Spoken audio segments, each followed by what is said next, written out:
Hi everyone. Hi Amy.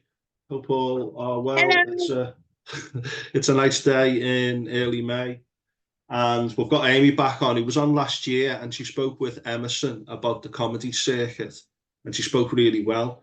And I wanted to get Amy and Emerson on again, but Emerson came on by himself because we had so much to talk about with his autism and comedy. And I wanted to get Amy back on because she had a lot of interesting stuff to say as well. And I know Amy and Emerson through Matt Jones, who's also on the comedy circuit, who did a podcast last year too, or maybe it was in 2022. It's a new year now, isn't it? 2020. Mind you, it's May Oh God, yeah. 2024. Where's the time gone? Oh, it's ridiculous. So, Amy, good to have you back. How are you? I'm, I'm not bad, thank you. Yeah, crazy few months, but yeah, things are good. Excellent. Great to see you, and glad to hear you're doing well. Because I think you have your ups and downs, which we'll come to in a moment, won't we? So, how is the comedy Yeah, circuit going for you at the moment? You are a comedy circuit in the Northwest, North Wales, aren't you? I am. Yeah. I don't get to gig as much as I'd like to. And that is genuinely down to I'm a single mum with an autistic kid who lives in North Wales. But like I've got a gig tonight, I've got a gig on Monday, and I'm really fortunate that the circuit is so supportive of my circumstances, and I really get loads of opportunities to gig. So I am really lucky. It's a lot of organisation, and making sure my babysitters and backup babysitters are in place.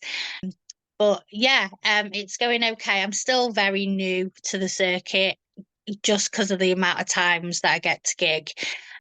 But I feel lately, sort of that I've moved on from what I initially wrote, and I'm really proud of that, and I'm really pleased with that. But having gigged so much now, well, to the degree I have, my writing's got so much better.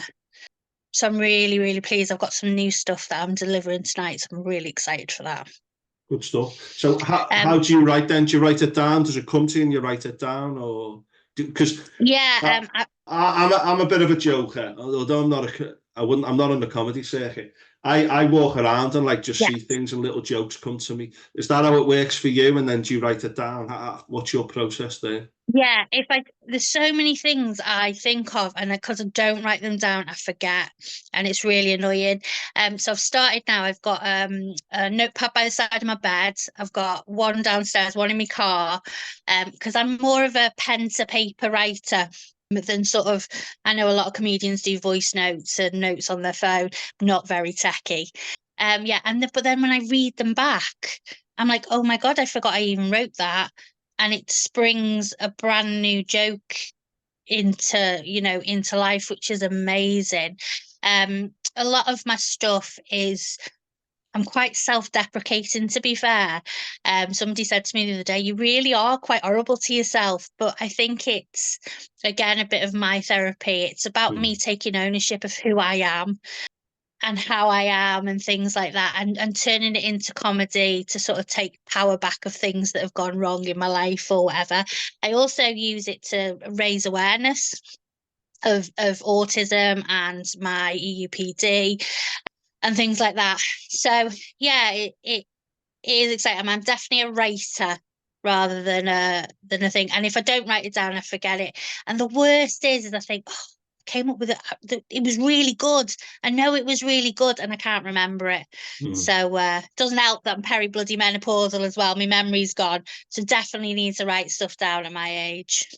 Well, I've done a podcast on the menopause as well a couple of years ago, which people can check out because it's something that is not spoken about as much as it should. It's a lot better now Um, than it was, I think, even compared to a year ago. But there's still a lot of progress to be made, and the impact it has on people, because all of a sudden people can lose a bit of a sharpness. And I know in certain jobs, I know certainly in teaching, which is my background, a lot of women who are going through menopause who might not even realise it are being put, oh no, you're not as good as you were, and all that nonsense. But that's another story, but that's another thing entirely.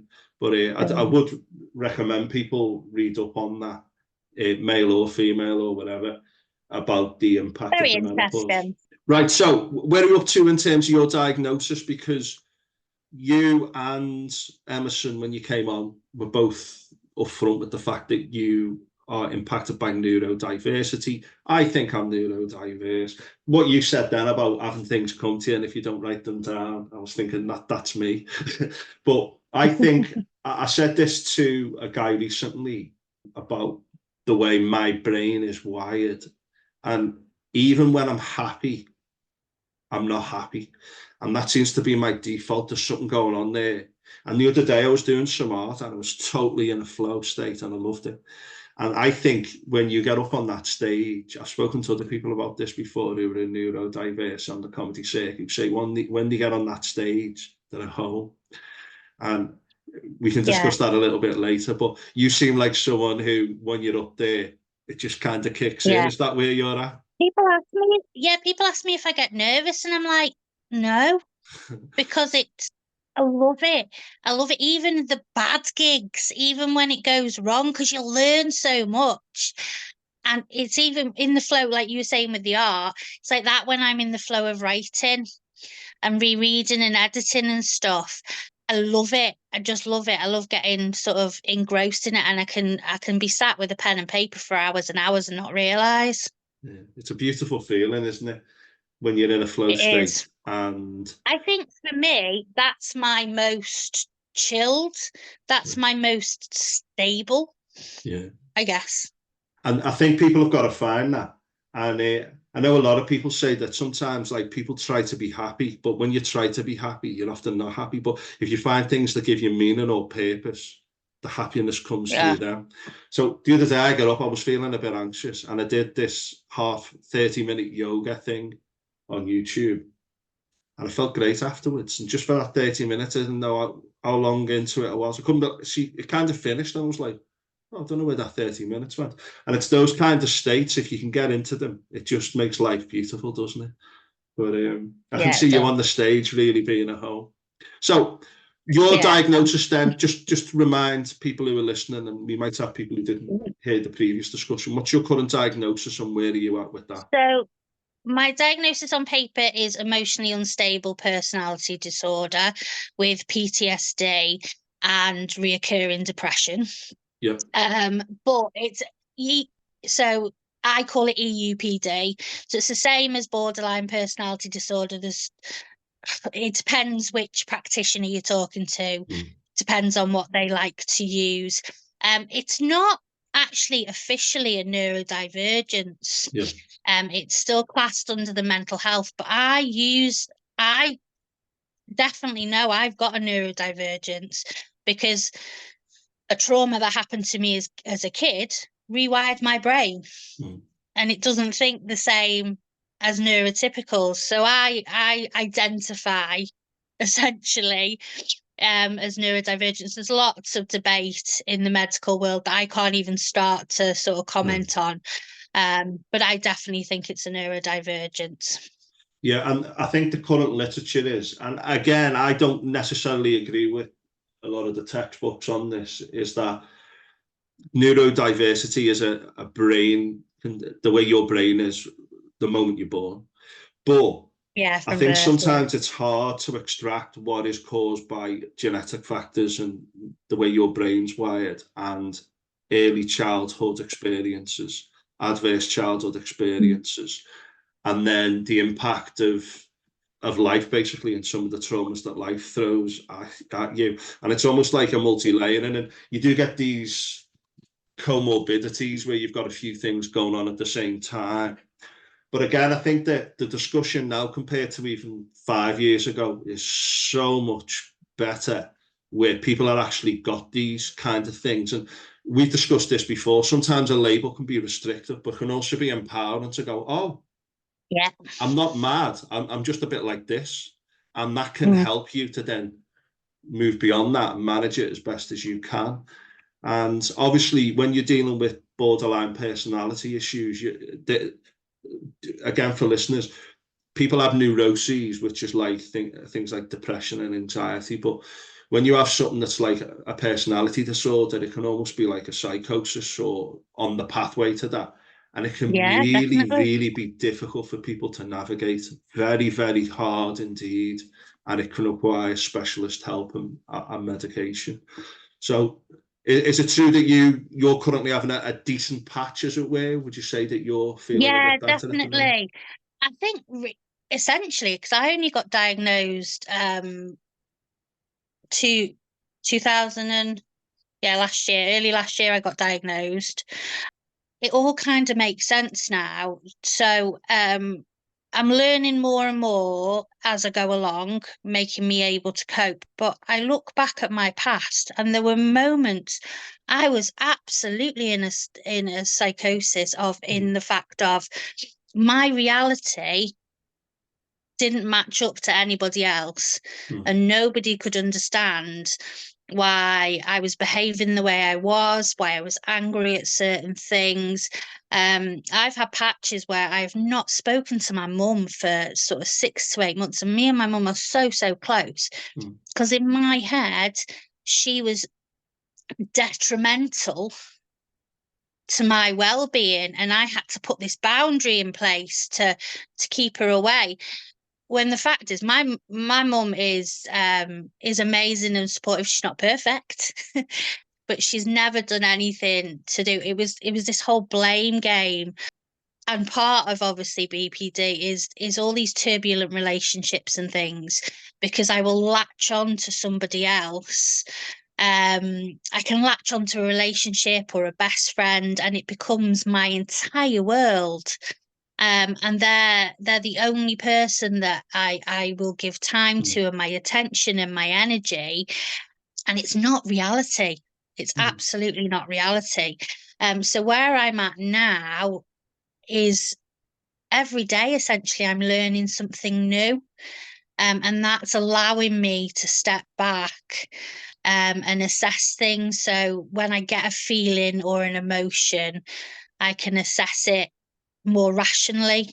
Mm. I've always been quite a rational person, which is weird, but because I knew I was rational, when my mind was doing those things, I thought it was right and real, and I was like, I know I think logically, I know I think rationally. I'm always the one people come to for advice, and I can Mm. give people great advice and things like that. So yeah, when my brain was in that state or in those states, that was my reality, and nobody else could tell me any different. It's quite scary, really. Mm. So no, I just wanted to say as well, a lot of people think like psychosis, like, oh my God, you need to be locked up, and Oh yeah, these people are dangerous and there all were that stuff. times. No, but the other thing as well is for people who are feeling like that, the biggest danger they are often is to themselves. And we have got like laws in place to help people maybe who need to go into an Yeah, institution, etc. And I know that sometimes the support isn't always, it can be patchy across the country, and you read terrible things about people who've been left, and things have got out of hand, etc. But generally speaking, I think the word psychosis is much more part of common discussion about day-to-day life for many people now, yeah, who are just out there like everyone else, doing what they can in society, as it were. And it's not something to be scared of. It's something to discuss and to get open about. And I think we're what very you good just, at masking. yeah, people do mask, don't Even they? even when you're in those states, you're very good at masking to try and fit in Hmm. with society, whereas internally you're battling all these horrendous thoughts and feelings and stuff. Hmm. It's hard. Yeah, and I think that as you said before, the idea that like, everyone's doing okay and it's just certain people who aren't okay. It's very much like a spectrum, really. And I mean, people's general self-esteem, people can be terrible to themselves, even people who are supposedly like, Oh, God, yeah. doing well.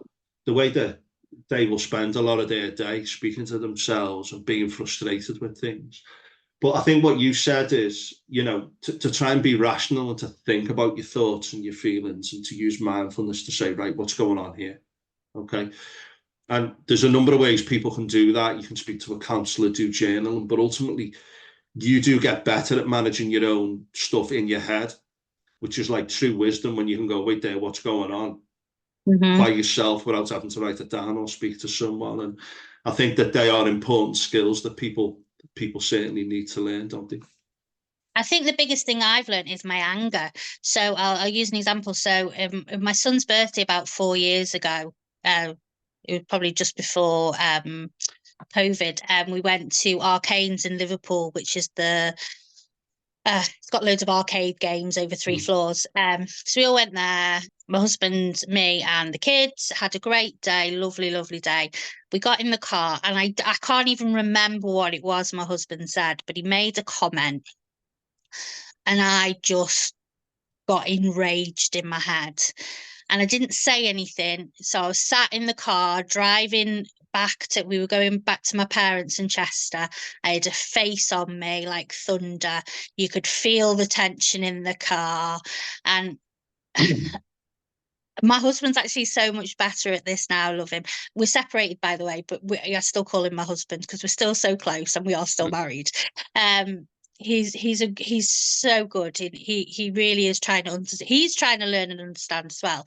But he used to poke the bear. He wasn't doing anything wrong essentially, but because he didn't know that my brain worked differently, he just thought I was being ridiculous and irrational.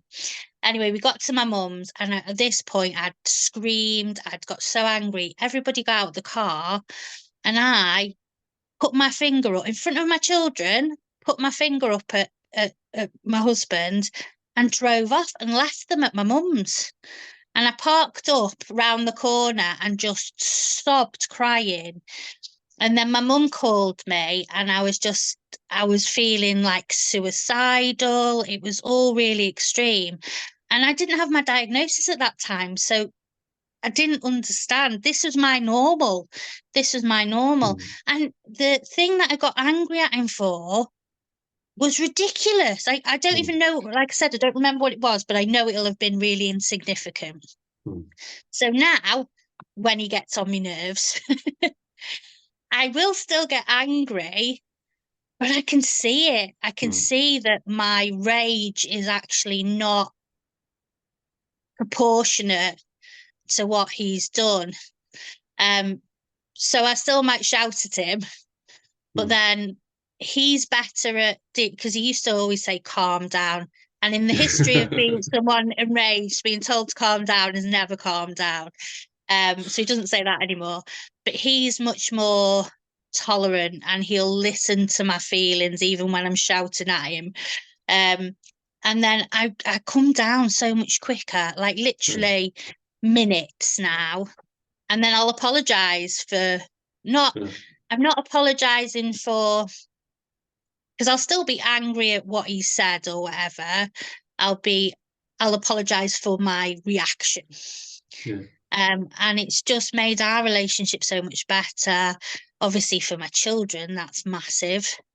I talk to my kids a lot about, well, not my youngest with autism. He doesn't understand. I'm just mummy. He's got, he's not really bothered by anything, phased. He's in his own little world to a degree. But my older son, who's now 12, nearly 13 next month, God, I talk to him about it all and stuff, because you can't hide everything, unfortunately. And I want him to see, different people are different ways, but also he's seeing me improve. And he's seeing me do the work and try and get better. So I hope also that teaches him that you can succeed with whatever life throws at you, I guess. I think that's good as well. I think the traditional way of parenting, this idea that the parent knows everything, they never acknowledge any weaknesses in themselves, that kind of thing. I think it's so powerful that you're doing that. That you've got this kind of mindfulness, this almost internalized cognitive behavior therapy going on, and also this kind of metacognition where you're aware of your thoughts, you're almost like one step behind your thoughts, observing them, which can be a Yeah. powerful tool. What would you put those improvements down to? Are you taking any medication, or have you gone through any particular counselling that have assisted you? Yeah, so I'm currently in the middle of trauma counselling.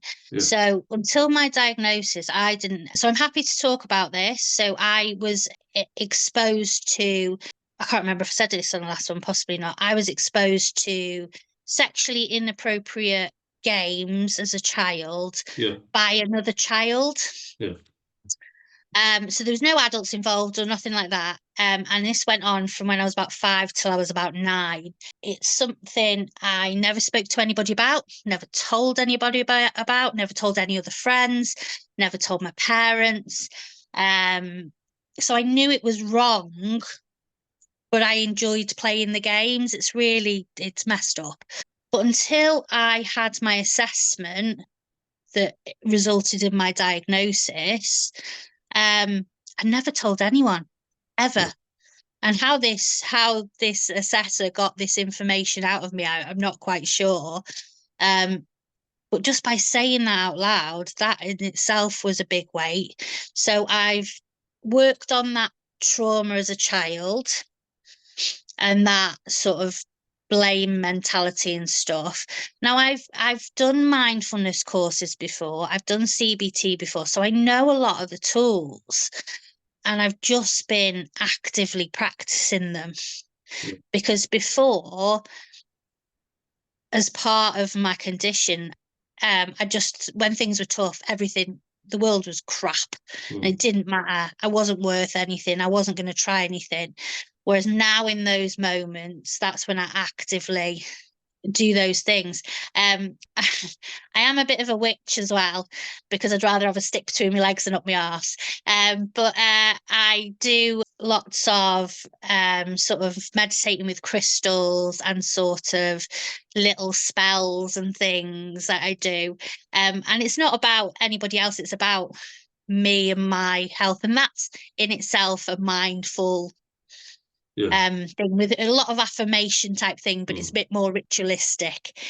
That's always something that's been part of me, but again, I've never really tuned into.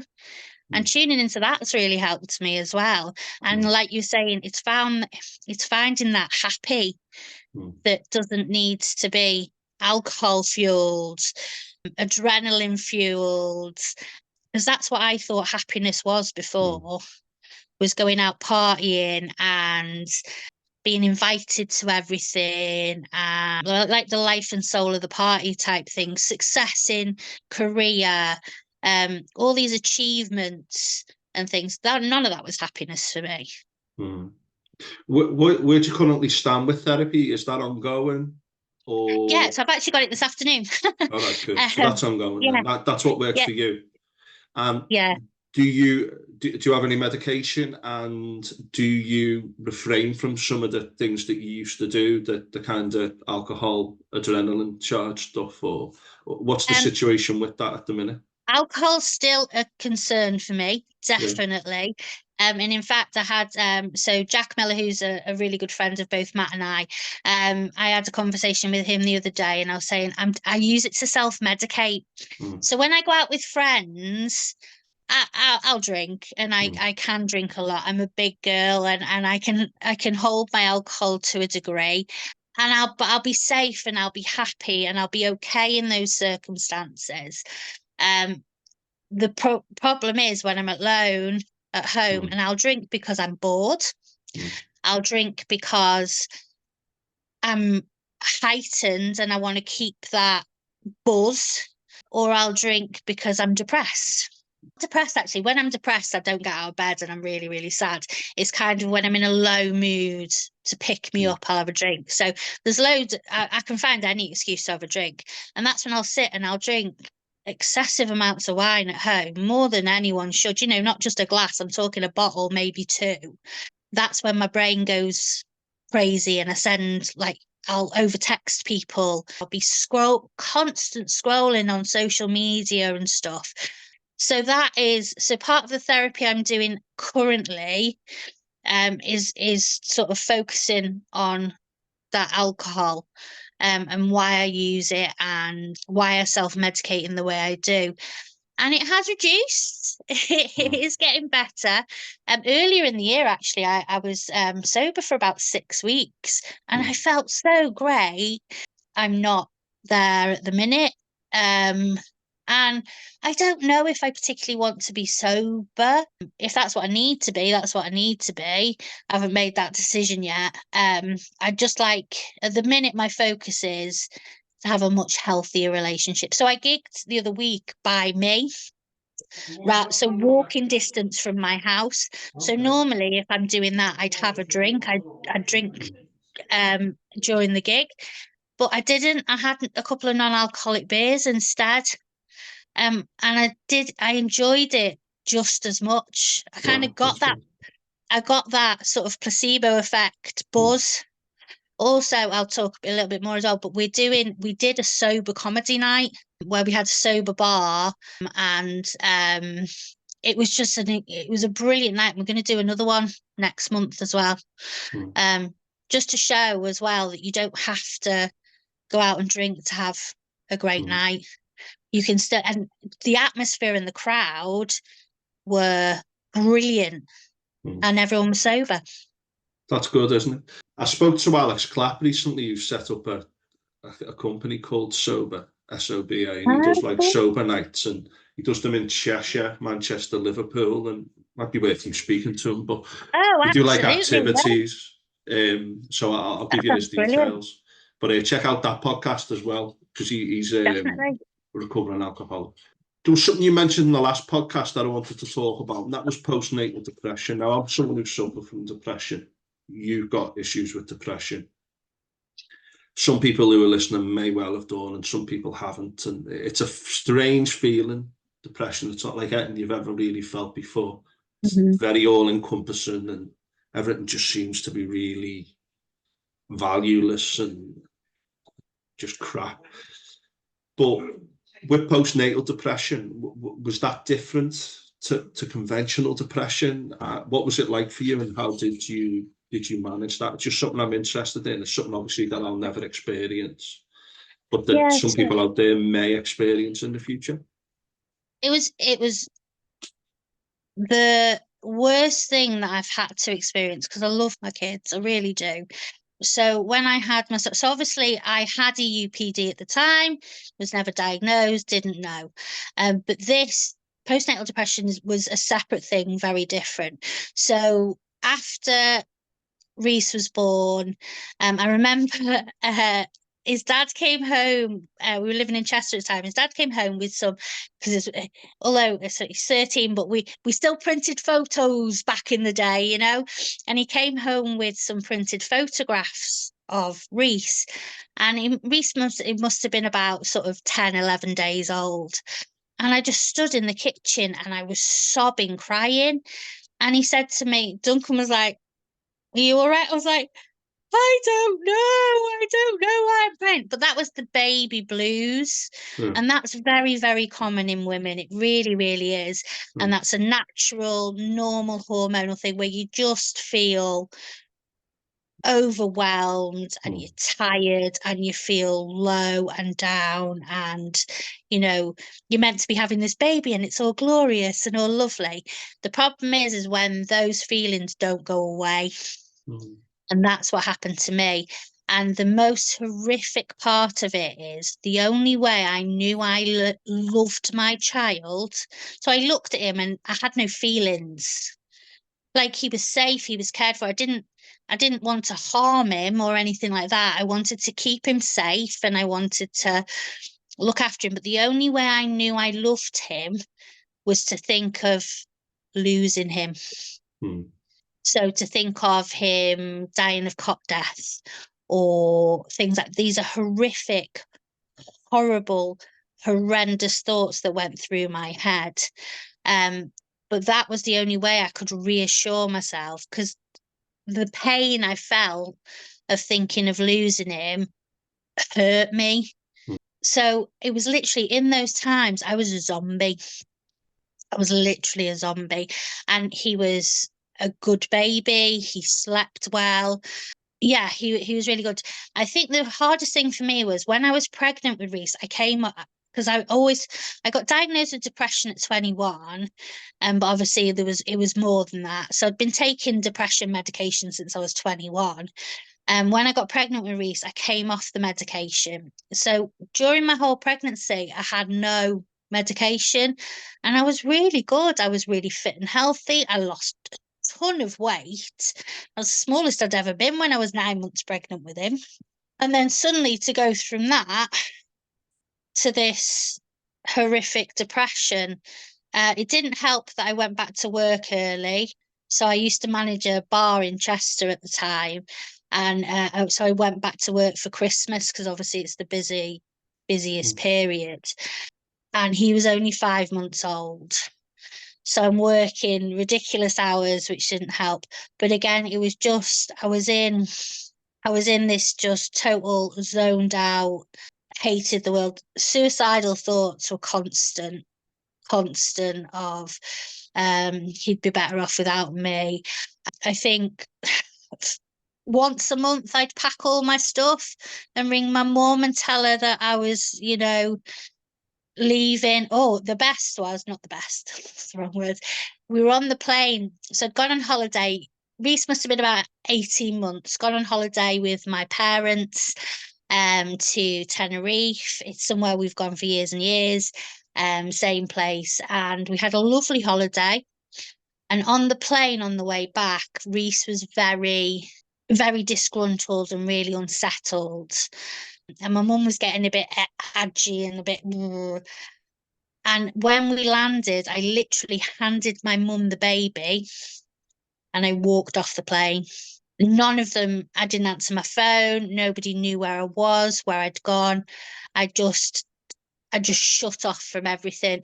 And that was most of my existence during that time. I sought help. I went back on medication. I didn't have any therapy or anything then. I went back on medication and that seemed to help. And then when I had my second child, Ewan, I struggled again. But because I was forearmed, because I'd been through it before, I managed to get through it myself. I do a lot of reading myself and a lot of sort of, again, knowledge is power Mm. and things like that. So I was kind of a bit more armored up for when I had you. And although I did have it, it didn't last as long. Definitely didn't last as long. We'll just have a little break in a minute. How did that end? Does it kind of end naturally? Is it kind of like a spell that just kind of then Yeah, lifts? Or I can't think of it. I can't mm, think of a time. But because I've also have this EUPD that was never diagnosed, and all the doctor told me was I was depressed. mm, I thought I was just constantly depressed. It just wasn't. I knew I loved my child at this point. I mm, felt love for him. So the postnatal bit had been removed, and I just thought I was depressed. But I wasn't depressed because I could be sad in the morning and I could be going out at night till two mm, o'clock in the morning, you know? Obviously, my child was safe with a babysitter or his dad. But it was, especially working in the trade I worked in, I'd work till 1 o'clock in the morning, then I'd go, to one of the trade bars till 6 a.m. and mm, go in and sleep it off. But then for 3 days, I wouldn't get out of bed. And mm, then for 3 days, I'd be going to the gym, mm. wanting to do all these different things. Um, yeah, bit mad. It must have been a difficult time. So it's like normal depression, but it's it sounds similar to depression, but you've just got this responsibility, and you're thinking, "Oh my goodness, I can't do this." It's Not scary, feeling isn't it? attached to somebody you love, Mm, to somebody that I grew this child and I yeah. loved every minute of being pregnant and I had wonderful pregnancies and I've been gifted this kid. One other thing I think that didn't help was society. So I had children because that's what I thought you should do with society. Now, don't get me wrong, I do not regret having children. I love being a mum. It's one of the most Mm, wonderful things that I love doing. But I never thought about it. I think if I thought about it, I still probably would have had kids. I never thought about it. It was just something that I was gonna do. mm, I was in a relationship. I'd been with my husband for 8 years. Although Reese Loving wasn't quite planned, it was an exciting time. But yeah, I wasn't prepared to be a mum. And then to have this small, tiny, beautiful human in front of me, and I felt nothing. Okay. Hi, everyone. Welcome to part 2 with Amy, who I think speaks so openly and honestly about difficult things. It's really, really interesting to hear what she said about her experiences of EUPD, postnatal depression, and the difficulties that she sometimes finds in her day-to-day life. So, Amy, thanks very much for being so open, and I'm sure people will get a lot from what you've said so far, and also it will help a lot of people. Now, we're going to move on to your path to comedy, and what you think the role of comedy is. So how did you get into it? Because, I mean, people have said to me in the past, you're a bit of a joker, but I don't think I could ever go on stage. Now, I knew Matt Jones when I was at uni, and I remember Matt Jones telling me a joke once, and there was a few of us around the table, and it's still one of my favourite jokes. And I was absolutely laughing my head off, and he just delivered it brilliantly. So how did you get into comedy? Just very quickly, Matt is one of my favourite comedians. However, as a comedy promoter, he is the most unpredictable person to have on a lineup because you have no idea where he's going sometimes. But that is also what makes him so magic. Yeah. And as a human being, he is absolutely one of my favourite people ever. But yeah, I started comedy. I actually did a course with the Comedy Trust.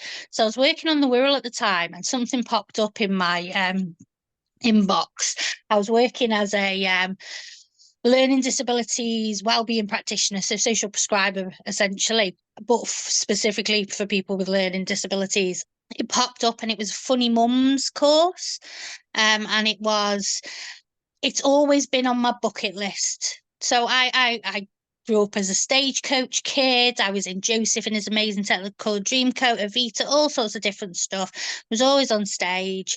I did a drama degree at uni. Sort of performing and stuff was always my bag, but it was just a bucket list thing that I wanted to do. And I did the course with the wonderful Katie Tracy. Performed at the Royal Court. Loads of my mates came. It was an absolute buzz, and I got the bug. And I still don't. I never intended to do more of it than a hobby. It's now a hobby I get some pocket money for. But yeah, that's how I started. It was doing a mental health course, and I just think what Comedy Trust does is phenomenal, and it genuinely has been such a benefit in my life because I can sort of turn trauma into jokes and sort of I can take more ownership of things. Stupid things I've done in the past that I should be embarrassed about, I can laugh at myself about them. There's so much research on how laughter. Sorry, my cat's going to jump in the screen at the minute. Out the way, bub.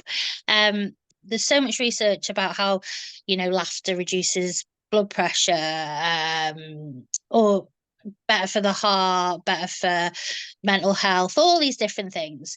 And I do. And what has also been massively important to me sticking at it is the comedy community. So people like Matt Jones, Jack Millett he's definitely my unpaid therapist. Love him. The amount of messages he gets. I think he's everybody's unpaid therapist, to be fair, Jack. Is he the one who did the podcasts with Matt? Is that Jack? Yeah. So he does. They have a production company together for the crack. They do shenanigans together. They did a speed dating together. That sounds horrendous. Emerson is just, I adore that boy ever. The way he writes is just incredible. And what I love about it is it's such a mixed bag of human beings that possibly wouldn't be put together in other circumstances. But generally, from what I've experienced and found, I've got some brilliant friends out of it. and sort of the creative process and getting feedback and, helping each other out. So I've come up with ideas for other people's jokes. I've gone, oh, have you thought about saying things this way? They've tried it and it's worked. And that's kind of, it's all been good, positive experiences for me. It's been really lovely. So, like a comedian sent me a voice note the other night. He goes, I knew somebody on the comedy circuit would be up. And I had really bad insomnia, so I was awake. And he messaged me a voice note on Facebook, and that's what it's like, and it's lovely. Just to be creative in itself is really important. So you've got your sort of traditional ways of medication and counselling and things like that, but sometimes just finding something it's self-care as well, something you can do for yourself that you get pure pleasure out of, that isn't harmful. And even like, it is hard work, and sometimes the amount of comedians that go like, oh, I'm giving up, but then come back to it, because it's like a bit of a drug. It brings all those endorphins and all those things that you need to feel good. But for me, it's a really healthy, sorry, my cat keeps coming in, healthy and positive experience. It's been wonderful to do. And so I'm a carer for my son, obviously, with his autism. It gives me a break away from being mum as well. And I absolutely need that. I need that something. It's just for me, it's for nobody else. I don't need anyone else's approval. And I just love it. I love it. I think being on the stage, I think there's no greater expression of meaning and purpose than to be in front of other people speaking in some way. And I think that the comedy elements of it, they say laughter is the greatest form of therapy, and they say that for a reason, because it is. And I've got my close group of friends. We still talk about things that happened like 20, 25 years ago, where there's a group of people on the floor with their bellies aching with laughter. And we still talk about those things now. Do you remember when that happened, or this happened? And we were once laughing so much we were in this bar in London. And if I told you the joke, it was very personal to the group, but it's something that had happened gradually over a few days. And then something happened, and I said something, and we laughed so much that people were coming over going, what are you laughing at, like other groups? And we still talk about it now. But to laugh with other people, I think it's one of the greatest forms of bonding that you can have, to feel that connection with others. It's a wonderful energy. Oh, it's incredible. I mean, I'm not talking as a comedian, but I'm talking like as a teacher and someone who's like done performances on stage, like hosting things and stuff. But I can see why people get like addicted to it. And I remember me and my mate like introduced some talent show at a school I worked at. And we came off and we were laughing, and he looked at me and went, "Tell you what," he said, "it's great when you're up there, but afterwards you're like, whoo," you know what I mean? And he said, like, it's such a powerful thing being on the stage. But I think that Emerson talked about this a lot as well, talking about his autism, etc., that there is a self-therapy dimension to it. And that thing you said about ownership, I heard a word recently about bodily sovereignty, about you saying, this is my body, and everything that I do, I take full possession of, and I take full ownership of, even my mistakes. And I can think of no better way of doing that than to talk about the things you've done wrong and say, this has happened in the past, and okay. And that's part of you dealing with it and processing it and getting better with it as well. You know, there's a lot of being a bit kinder to yourself. Things you've made mistakes in the past. It's about going, I did that. Yeah, I'm not that proud of it, but I can be kind about myself. I wasn't in the same place I'm in now and things. It helps raise awareness. So I know Emerson he does wonderful jokes about his autism and his dyspraxia. His dyspraxic seagull is my favourite thing in the world. So one of my lines is I've recently had some feedback on my personality. Apparently it's a disorder, and people aren't expecting that. And then I go in to explain that what it's like to be to feel an emotion as a normal person compared to how I feel an emotion. So I say it's like listening to a song in the background of the Asda. And when I feel an emotion, it's like being whacked between two speakers at a Gabba techno rave. And then I do some dancing, which nobody expects me to do because I'm quite static in my comedy. But so it's informative as well.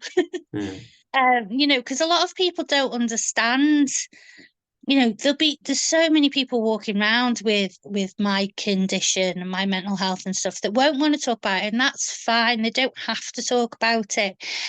But it's just about being a bit more accepting to people, and if more people can understand, the better. Yeah.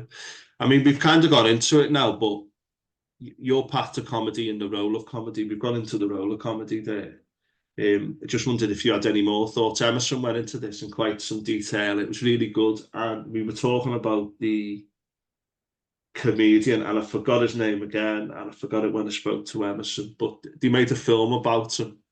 And he was like a daft comedian from like the 60s or the 70s in the United States. R.E.M. did a song about him. But it was really about like how comedy is so multifaceted in so many different ways.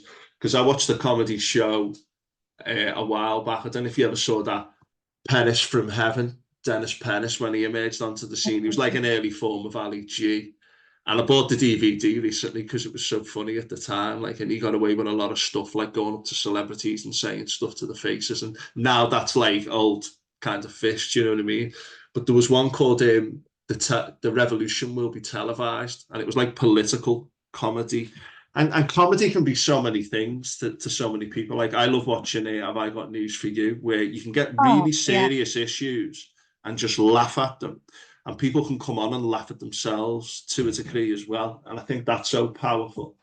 But, one of the things I often do as someone from the outside is like, it must be very tough mentally, though, where you do a gig and then you're hoping that they ask you back and then maybe they don't.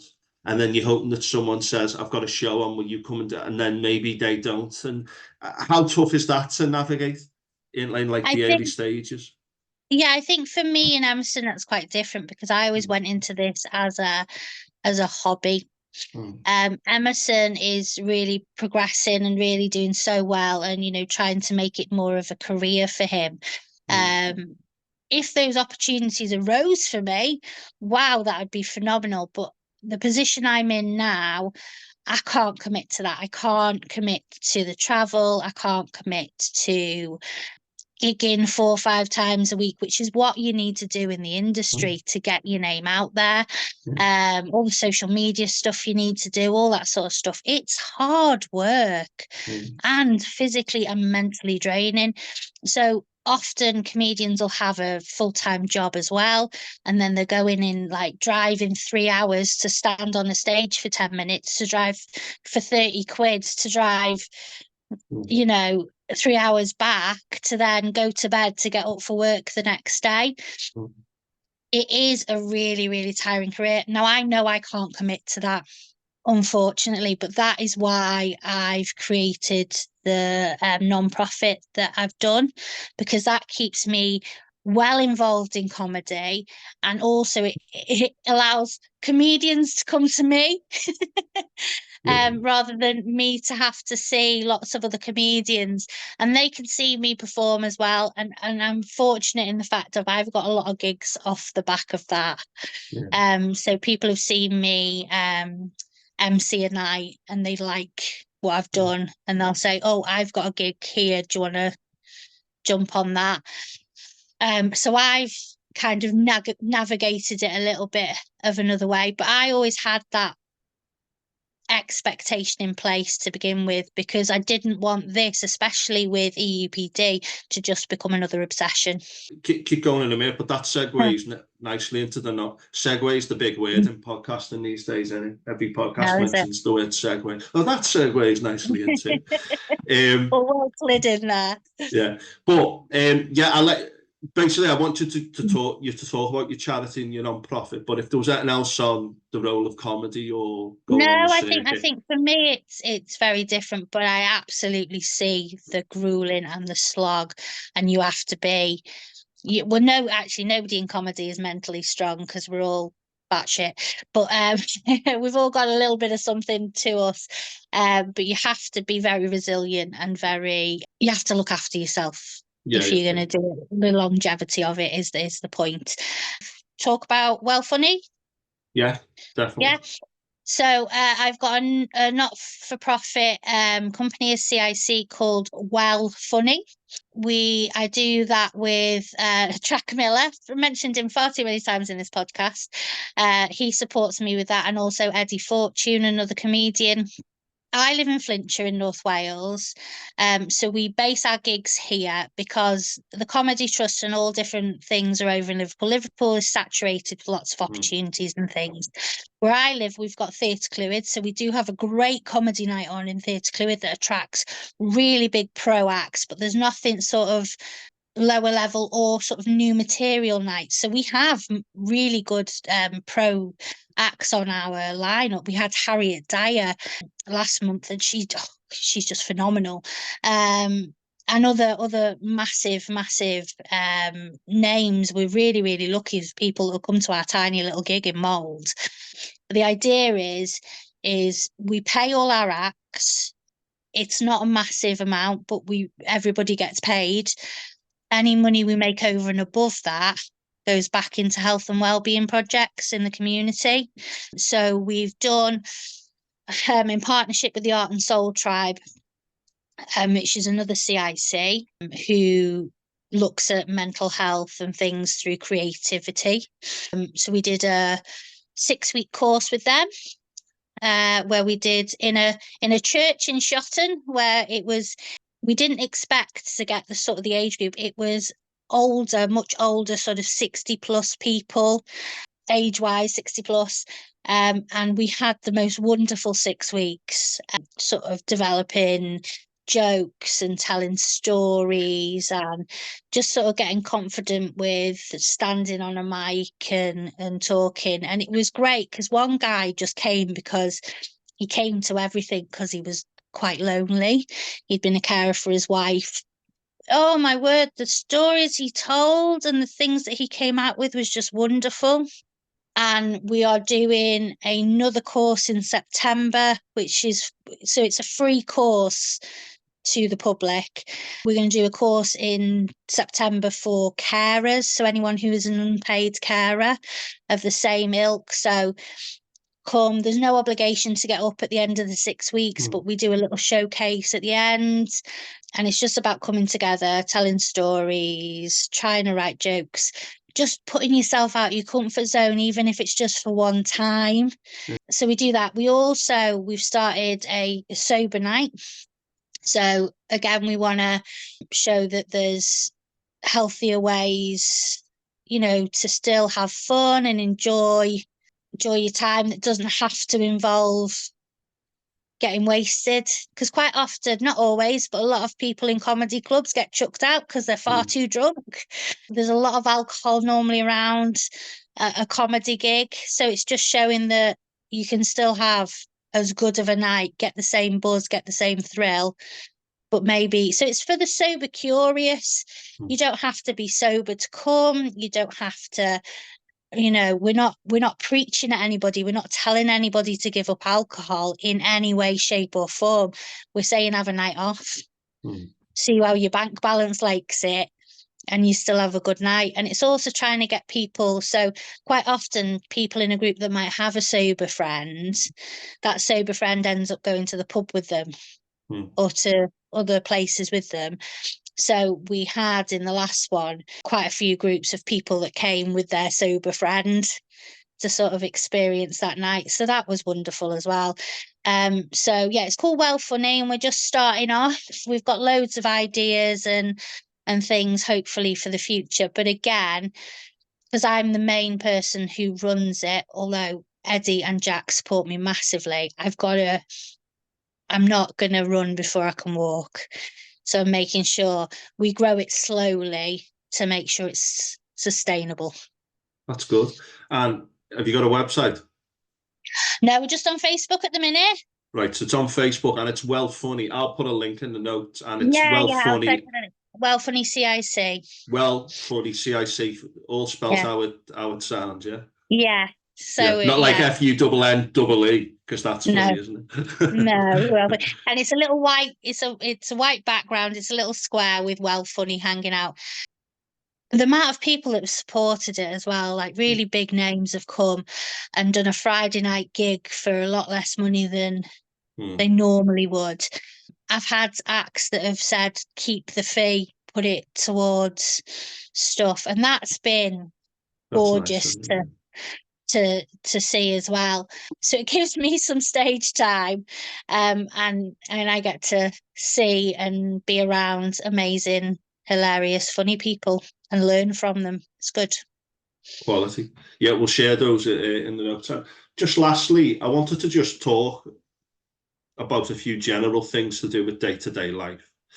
Yeah. So things that you find challenging, things that you find less challenging and easy. You've talked about when you go on the stage, you're not nervous and those kind of things. Mm-hmm. But we've kind of touched on relationships. I think you said that relationships are tough for you and they're tough for the other person. You've done a lot of work on yourself. Your husband is a lot more understanding of where you're coming Mm-hmm. from. And I think that the ability of someone to say to another person, I struggle with this, and to be okay with that, and for the other person to go, okay, I hear you, and I'll meet you somewhere on that. I might not meet you halfway, but I can help you with that. That sounds like a very powerful thing to say. And again, I'm not saying that using a bit more of an extreme example. I watched the part of a show the other day, Love on the Spectrum, Oh, and it was yeah. people with autism going on dates and how difficult they found it. And that is just like basic social relations and stuff. Now, Mm-hmm. I can go out and like relate to people and have a laugh and all that. But I think that understanding how you feel and how people might be a bit neurodivergent or carrying a bit of baggage. I think it's good for people to just be open about that and for others to say, I hear you, because everyone's got baggage to some degree. And I think we need far more of that understanding with Yeah. relationships. What's your view moving forward? I mean, do you find that you would be better with your next big relationship because of what's happened before? How do you view that with your EUPD? Oh, definitely. Now, I have actually lost some friends around the time I had a big breakdown and then got my diagnosis. And one of the things one of them told me is that I was quite selfish and in conversations I'd make everything about myself. But what I've come to learn to understand is part of my neurodivergent is if somebody says to me, tells me a story, the way I respond to that is giving a similar story. And that's me explaining, I hear you, I understand you, and this is my experience of something similar. I've come to accept that I don't want to mask myself because at the end of the day, I have EUPD. I'm not EUPD. I'm Amy. I'm still me. My personality is still mine. I still own that. I just have to struggle with these other things. So, any new people that come into my life and get and stuff, being open and honest about who I am and the way I am is important. If they don't understand and accept that, that's not on me. That's on them. And that's, I think before I wanted everybody, I was always the person that wanted people to like me. You know, rejection is a massive part. The fear of rejection, being rejected. It's kind of, I'd push people as far as I could to see if they would reject me because I expected everybody to reject me and my behaviours would cause that. So don't do that anymore. And if somebody does say to me, you know, if somebody does say to me like you're not really my cup of tea, that's fine. I might be a 10th shot of tequila like, but I'll accept that, you know, I'm not your person because I have low self-esteem without a doubt. I do, but I'm not going to batter it down anymore because of other people's opinions. I also am much better at in relationship wise of owning up to stuff and accepting stuff. So when I have a bit of a moment, I apologize and and try and learn and get better, which obviously people around me, close to me, see, and they are seeing a difference in me, and hopefully that will continue to improve any future relationships with whoever comes into my life, the lucky people. Yeah, and I think that's good. And I did a thing recently. We did this, like, I think at Hope Street. I go to this Wellbeing organisation in Ormskirk called Hope Street, and I speak about them a lot on the podcast. But they did like a survey thing, and I went through it, and it was about like what you're like as a person. And one of the big things that shone out was that I need to hear people tell me that I'm doing well. And for me, if someone else says to me, you're doing well with that, you know, that means more than if I know I'm doing well at something. And it's ridiculous, but that is the way I'm programmed. Now, what you said is important. And what I'm saying is, it's not that like I then can't move a bit or I can't learn from that. That's not what I'm saying, but it's nice to know how you're kind of wired so you can go, right, because I suffer with my emotions. I let my emotions get a bit, and I talk too much. And I think that the talking too much is an attempt to try and make things okay. And I think that the emotional stuff, like you said, when I feel an emotion, it's not like that noise in the background for me. When there's that emotion, it's like someone's like slapped me across the face kind of thing. And that is almost literally what it feels like. I experienced a very strong emotion a couple of months ago, and it literally was like someone had come up to me and punched me in the stomach. It literally felt like It's that. a physical thing. Oh, Massive physical thing, yeah. But to acknowledge that is the first step. And I think that that's so good that you can do that. And I'm okay with that now. And I think that what you said there, that's so wise to be able to say, is where I'm at the minute. You know what I mean? I ask people for feedback. I ask people for praise. I genuinely ask people now. Like, so if I'm having a conversation about something and I've sort of said a sly remark as a prompt for them to say something really nice to me, and they don't say it, I will turn around and go, that was your point where you're meant to say, well done, Amy, you're doing really good at the minute. And then they'll say it and I'll still get the buzz from it. Yeah. So yeah, I definitely need positive reinforcement. 100% I need to be told. Yeah, I ask for it now. Not in a obnoxious thingy way. I'm just and not to like random new people. But those people that I don't, because my mum and the way she grew up, like she'd come home and she'd get an A on something, and my granddad, very RAF, straight-laced man, I'd go, why didn't you get an A star? And that's sort of how she grew up. My granddad was a wonderful man, but she didn't ever really get any praise. And although she is my biggest supporter in every aspect, sometimes I need to remind her that she needs to tell me that. It's important to know that, isn't it? It's good to say it to other people as well, because everyone's like that at some level, just to varying degrees. Just wanted to talk about education, work, and maybe not life generally, but how did you do at school? Because I did well at school and I've done well in education, but there were things about my brain which make sense. So, for example, when the teacher was talking and explaining and going off on one, I was just looking out the window. I'm not a good listener. I like to talk and do. But when other people are talking, I just switch off. And that's something that I've only learned in recent years. So I did well in education, but there are certain things I struggled with. So when I did A level and degree level and master's level, I was good, but I couldn't hold 3 or 4 things in my head at any one time. So my essay writing and my style was okay, but I don't think I could ever really get to the high levels. And now I know that's the way my brain was programmed. But how did you experience education and the world of work? Because I think you've mentioned, obviously, you're a carer, the comedy thing. It's a bit difficult for you keeping a few things on the go. But would you struggle doing a 9 to 5 that you weren't really into with your emotional feelings? Because I think I would. But anyway. My CV is about 27 pages long. I have jumped from job to job. I'll do a job and I'll do it well. And they'll say, like, I've got one lady that goes to me, when are you going to come back, Amy? We miss you. If I see her in the street, and I'm like, I'm not. And career paths to change, because I don't know if I got bored or I got whatever, but literally my CV is ridiculous. And it was always me that left. I was never asked to leave. I think my longest job was when I was managing the bar, and that's because I had a baby in between, you know?